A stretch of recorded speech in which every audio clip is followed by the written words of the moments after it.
इस न्यूज के प्रायोजक है डांस स्मोकर्स एकेडमी, चुंगी नाका, Salumbar. Chaudhary flex and printers, Gandhi Chowk school के पास, सूरजपोल रोड, सलूम्बर। राष्ट्रीय स्वयंसेवक संघ नगर सलूम्बर के तत्वावधान में प्रबुद्ध जन संगोष्ठी का आयोजन नगर के राजमहल प्रांगण में किया गया, जिसमें स्वराज अमृत महोत्सव को हर्षोल्लास व धूमधाम से मनाने का निर्णय किया गया।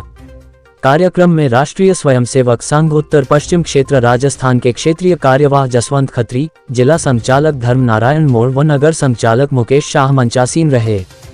कार्यक्रम के मुख्य वक्ता राजस्थान क्षेत्रीय कार्यवाह जसवंत खत्री रहे। सर्वप्रथम कार्यक्रम की शुरुआत मां भारती के चित्रपट पर दीप प्रज्वलन व मंगलाचरण के साथ की गई। कार्यक्रम में सलूम्बर नगर के सर्व समाज के प्रबुद्धजन उपस्थित रहे। क्षेत्रीय कार्यवाह ने अपने बौद्धिक में क्या कहा, सुनिए। जो प्रयत्न हुए उसमें सरदार पटेल ने उस समय के सरसंघ चालक माधवराव सदाशिवराव गोलवलकर को कहा कि जो हिज हाइनेस है हरि सिंह जी महाराज, इनके आपके साथ अच्छे ताल्लुकात हैं, वो भारत के तत्कालीन प्रधानमंत्री जी के साथ उनका संवाद ठीक से नहीं है, आप प्रयत्न करो। उनको नागपुर से बुला करके श्रीनगर भेजा गया, संवाद हुआ, उनको समझाइश की गई कि नहीं आपके साथ ऐसा कोई दुर्व्यवहार नहीं होगा, भारत संघ में लगो।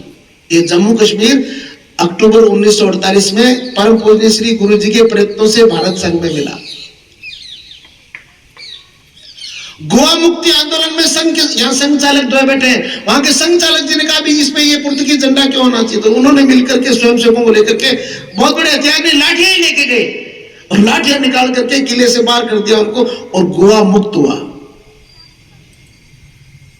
ये 15 अगस्त 1947 के बाद क्रम से स्वाधीन होता जा रहा है भारत।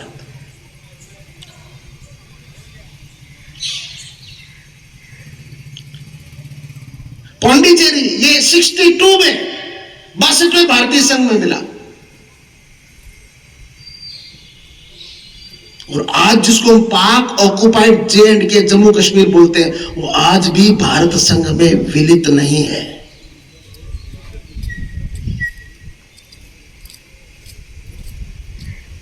चौरानवे की संसदीय अधिवेशन में कंबाइंड सेशन हुआ, शायद फरवरी 1994। उसमें संकल्प लिया, सब दलों के लोग उसमें शामिल थे, सबने कहा एक मत से सर्वसम्मति से निर्णय किया, संकल्प लिया कि आज जो पाक ऑक्युपाइड J&K जम्मू कश्मीर है उसको हम भारत का हिस्सा है और वापस से भारत में हम विलीन करेंगे। ये संकल्प आज भी है।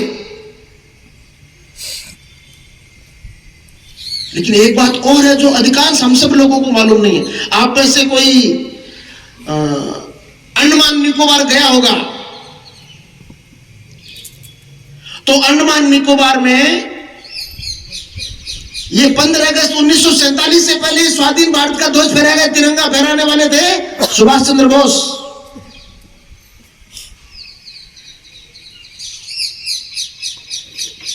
दिसंबर शायद 1943 दुनिया की 20 से ज्यादा सरकारों ने उसको रिकॉग्नाइज किया स्वतंत्र भारत के रूप में। पोर्ट पे कभी आप जाओगे तो वहां तिरंगा दिखेगा वहां पर। तो 15 अगस्त से पहले हम भारत का एक हिस्सा स्वाधीन हो गया, खुद का तंत्र था और उसके प्रधानमंत्री सुभाष चंद्र बोस वो थे। तो स्वाधीनता के बारे में हमारी जानकारी थोड़ी कंफ्यूजिंग है। उसका कारण है हमको पढ़ाया ही नहीं गया था। तो 15 अगस्त 1947 हमारे लिए गौरव का दिन है, लेकिन उससे पहले ही हमारे स्वाधीनता का क्रम शुरू हो चुका था और वो क्रम अभी तक चल रहा है। इजराइल भी हमारी तरह से वर्षों वहां के लोगों को खदेड़ दिया, पूरी दुनिया में घूमते रहे हो यहूदी, और यहूदी ने याद रखा हर बार जब वो 25 दिसंबर को मिलते थे क्रिसमस डे पर, तो कहते थे next year we will meet in यरूशलेम, अगले बार हम यरूशलेम में मिलेंगे। और सैकड़ों वर्ष तक ऐसा करते रहे। 1700-1800 साल तक वो ये कहते रहे, कई कई पीढ़ियां, 25-30 साल में एक पीढ़ी बदलती है। सैकड़ों पीढ़ियों ने याद रखा कि नहीं, हमको वापस से अपना देश स्वाधीन कराना है और अपना तंत्र लागू करना है। और हमारे स्वाधीन होने के साथ ही करीब करीब इजराइल स्वाधीन हुआ। पहले आज जो स्वाधीन भारत है, जिसको संविधान में हमने कहा we the people of India, इस we the people of India मानने वाला जो संविधान जिस पर लागू है, उससे बड़ा भारत था। ये पाकिस्तान हमारा हिस्सा था। 14 अगस्त को स्वतंत्र अलग देश बना। अफगानिस्तान अपने देश का हिस्सा था। हरि सिंह नलवा, महाराजा रणजीत सिंह, इनकी सेनाएं वहां तक जाती थी, पेशवाओं की सेनाएं वहां तक जाती थी। राजस्थान के अपने बप्पा रावल वो आगे तक, और उससे भी और ईरान तक उनके झंडे लहराए जाते थे।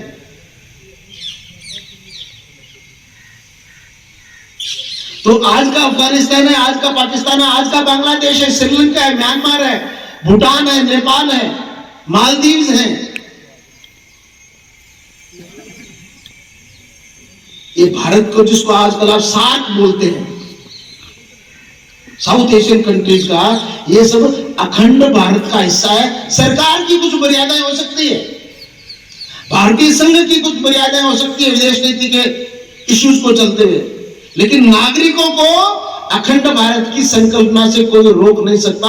हम सब लोगों को अपनी पीढ़ी में इसको जिंदा रखना है और आगे हमारे आने वाली पीढ़ियों को बताना है ये सब अखंड भारत के हिस्से हैं, सांस्कृतिक भारत के हिस्से हैं। हम सबको वापस से उनको एक वृद्ध सांस्कृतिक भारत के रूप में वापस उनको देखना है। इसका मतलब सरकारें वहां बनानी है दिल्ली के अंतर्गत है, इसका मतलब ये भी नहीं होता है, क्योंकि 1947 से पहले हमारे देश में राजा रजवाड़े थे, लेकिन वो एक सांस्कृतिक राष्ट्र उस समय भी था।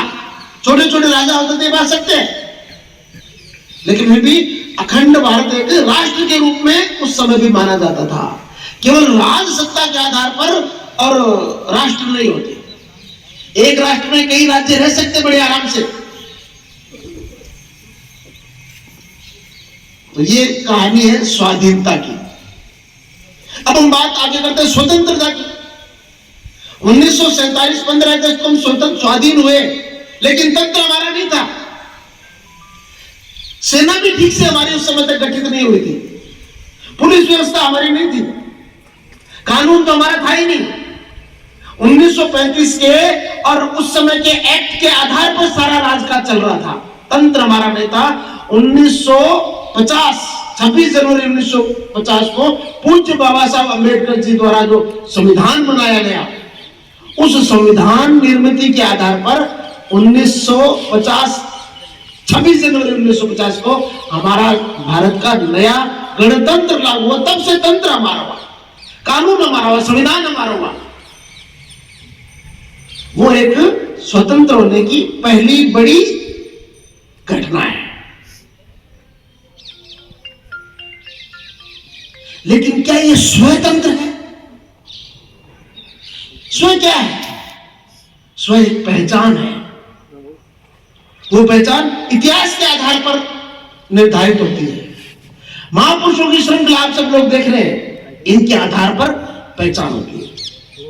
उसकी संस्कृति के आधार पर पहचान होती है, उसके जीवन मूल्यों के आधार पर पहचान होती है, उस भूमि के शत्रु मित्र भाव के आधार पर उसकी पहचान बनती है।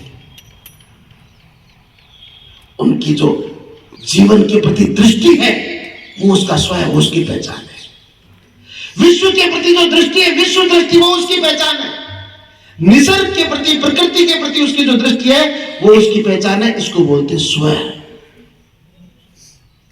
क्या वर्तमान जो तंत्र दिखाई दे रहा है ये स्वतंत्र है?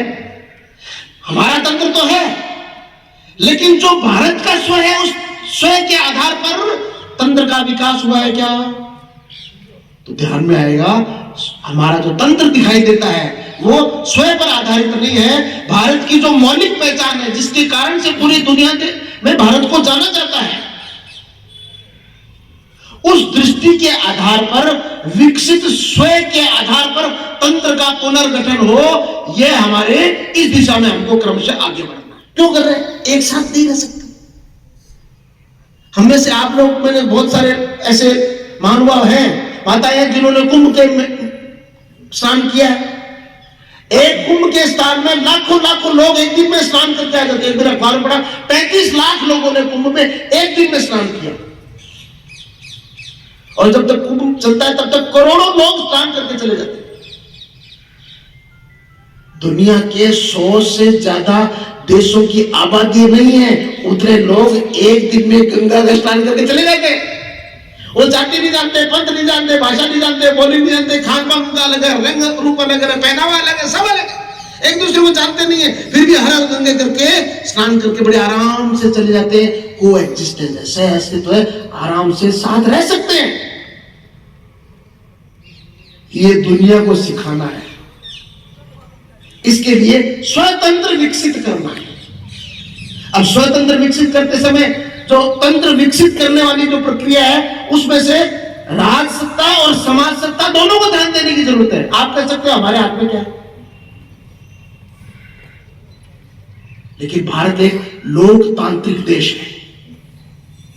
लोकमानस जैसा सोचता है, जैसा तय करता है, वैसा राज सत्ता को करना होता है। जैसा लोकमानस होता है वैसा माइंड सेट लोकतंत्र में लोकमानस के द्वारा ये जो प्रभुत्व होता है तय करता है, तब जाकर के राज सत्ता उस पर क्रियान्वित करती है। और सारे विषय राज सत्ता के द्वारा तय करने वाले नहीं होते हैं। जब हम स्वतंत्रता की बात करते हैं, अपने तंत्र की बात करते हैं, स्वतंत्र की बात करते हैं, तो उसमें विदेश नीति है। अब भारतीय तंत्र पर, भारतीय मानस के आधार पर, भारत के स्वयं के आधार पर विदेश नीति होगी, तो उसका ध्येय वाक्य क्या होगा? उसका ध्येय वाक्य होगा वसुधैव कुटुंबकम। श्रीलंका के कितने हितैषी देश थे, एक भी आया क्या? श्रीलंका में जो हाहाकार मच रहा था गरीबी के कारण से, आपस में गृह युद्ध जैसी स्थिति हो गई थी, तो भारत के सरकार ने उनको योगक्षेम की व्यवस्था के लिए तुरंत आर्थिक सहायता दी, जो जो उनको संसाधन के तुरंत उपलब्ध कराए। यह है भारत की विदेश नीति, क्योंकि वसुधैव कुटुंबकम के ऊपर आधारित है। उनके फ्रेंड्स कंट्रीज में से कोई नहीं आया, तो स्वयं के आधारित विदेश नीति होगी, तो उस प्रकार का व्यवहार होगा। पूरी दुनिया में कोरोना फैला तो भारत ने दवाइयां दी, बड़े बड़े अच्छे एक्सपर्ट देश थे वहां पर, और लाशों के अंबार लग गए। हालांकि कुछ विरोध हुआ भारत के, और कुछ लोगों ने भारत के वर्तमान प्रधानमंत्री जी विरोध किया, भाई वहां क्यों दे रहे हो उनको? अरे यहां भी सबको वैक्सीन लग रही है, तो वहां को भी वैक्सीन लगनी चाहिए। उसमें कोई आर्थिक लाभ लेकर के काम करना ऐसा नहीं है। वसुधैव कुटुंबकम भारत की विदेश नीति है, ये अच्छी बात है, लेकिन उसके साथ दूसरा बात है इंडिया फर्स्ट। वसुधैव कुटुंबकम रहे, लेकिन पूरे भारत में, पूरे विश्व को यह दृष्टि देने का काम किसका? वो भारत का है। इसलिए समृद्ध भारत, सशक्त भारत, समर्थ भारत, ये दुनिया में इस सत्य को लागू कर सकता है। इसलिए इंडिया फर्स्ट, भारत को प्रथम स्थान पर रख करके फिर विदेश नीति तय होगी। तो उस बॉडी का एक हिस्सा भी उस -40-50 डिग्री सेंटीग्रेड में बाहर नहीं रख सकते आप, खिर जाएगा। स्लेट बोर्ड पे जैसे चाक से लिखते हैं ना, चाक खिरती है, ऐसे बॉडी खिरती है -40, -50 डिग्री सेंटीग्रेड तापमान पर, टन खा के लिए नहीं मिल रहा है। तो भारत की सुरक्षा नीति बने, रक्षा नीति बने, तो ये आधार, ये जमीन का टुकड़ा नहीं है। स्वयं आधारित चिंतन नहीं था, तो हमारे देश के एक प्रधानमंत्री ने कहा, ये नेपाल लद्दाख में तो घास का तिनका भी नहीं पैदा होता, उनके भी सिर पे बाल नहीं थे। तो किसी ने कहा कि आपके भी घास का तिनका नहीं, इसका थोड़ी इसको काट के फेंक दिया जाए, ये जमीन का टुकड़ा नहीं है। भारत केवल जमीन का टुकड़ा नहीं है, ये कंकर पत्थर, रेत, नदी, नाले, घाटी, पहाड़ ऐसा मात्र नहीं है, ये साक्षात भारत माता है। ये साक्षात भारत माता ऐसा मानकर के हमारा सैनिक है, वो बलिदान होता है। और उसकी कुर्बानी के बाद, शहादत के बाद, उनकी सेना पर रक्षा करते करते जब प्राणांत हो जाता है, तो उसकी गांव लाया जाता है, तो मां कहती है कि मेरे एक बेटा और होता तो उसको भी सेना में भेजूंगी। ये क्या है? ये रक्षा नीति के पीछे स्वयं है। देश की सीमाएं मात्र प्राकृतिक सीमाएं नहीं है, वो माता के वस्त्रों के समान होती है। भीष्म पिता में बोलते हैं ये रक्षा नीति के चिंतन के पीछे स्वयं है। ये राज सत्ता के विषय। इंटरनल सिक्योरिटी, एक्सटर्नल सिक्योरिटी, ये बहुत अच्छी बात है कि भारत का शुरू से यही नीति है।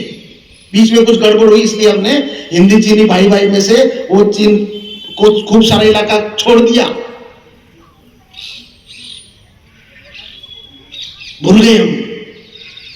लेकिन बहुत अच्छी बात है कि आप जैसे महानुभावों ने, प्रबुद्ध लोगों ने यह जनमत जागृत करके कहा नहीं ये जमीन का टुकड़ा नहीं है, वापस हम उसको लेंगे। और समर्थ सशक्त राष्ट्र की इस प्रकार की अदम्य आकांक्षा को कोई रोक नहीं सकता। राजनेताओं को प्रयत्न करके समाज को साथ लेकर के उस दिशा में निर्णय करने होते हैं ना। इंटरनल सिक्योरिटी में स्वयं नहीं है, इसको बैलेंस करते हैं। दंगा करने वाले कुछ लोगों को डालते हैं और कुछ और उनके काउंटर पार्टी का कोई लेने देने नहीं, वो शहर भी नहीं है, उनके नाम भी लिख देते हैं। ये स्वयं आधारित है। ऐसे ही न्याय के बारे में, justice delayed is justice denied. 50-50 साल तक मुकदमे चलते हैं क्योंकि स्वयं आधारित तंत्र नहीं है। न्याय व्यवस्था भारतीय जीवन मूल्यों के आधार पर नहीं है। अभी बहुत सारे कानून, ये अच्छी बात है कि पिछले 5-7 सालों में और 300 ऐसे कानून बदले गए जिनकी जरूरत नहीं है। आज के दिन वो कालबाई हो गए।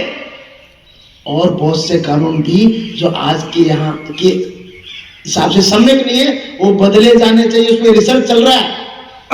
देशभक्त हमारे जो अधिवक्ता गण है, कानून पे अपना और अच्छा अध्ययन रखते हैं, वो सब बता रहे हैं।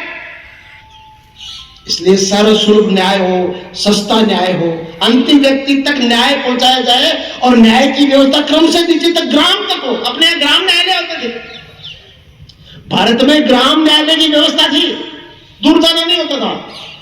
तो भारतीय स्वयं के आधार पर चिंतन होगा तो उस व्यवस्था को इस स्तर तक ले। चैनल को सब्सक्राइब करें और बेल आइकन जरूर दबाएं।